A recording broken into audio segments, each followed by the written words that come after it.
Components of the IL Center is the Restaurant Accessibility Survey Project, or RASP.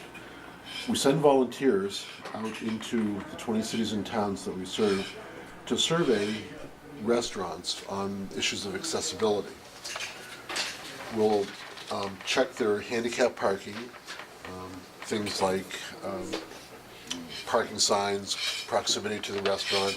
We'll check for entrances and ramps, if the doorways are wide enough for a person using a wheelchair, if there's a ramp and the ramp meets the legal requirements, seating and tables, if there's enough room for someone with using a wheelchair to maneuver between the tables or have knee space under the table, restrooms, if there are grab bars on the toilet, if there's an accessible path of travel to in and around the restroom.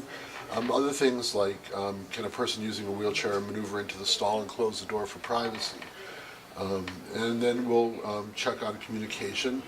Does a restaurant use large print or braille, or do any of the staff understand American Sign Language? And then last, we'll survey them for service. Did the restaurant personnel treat the surveyor respectfully and meet their disability-related needs? And finally, comments. Would you recommend this restaurant to other people with disabilities? So after all that information is collected, we give out points to each restaurant, and then we publish those points in the Independent Times quarterly newspaper of the IL Center.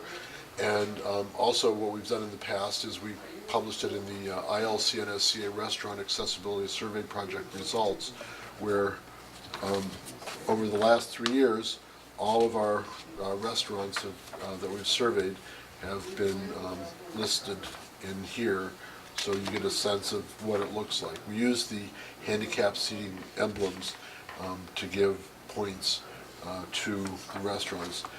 What we hope to do is to return to restaurants that have low ratings to see if they've improved their service over the year, and that way we're providing a service both to the business community as well as the disability community.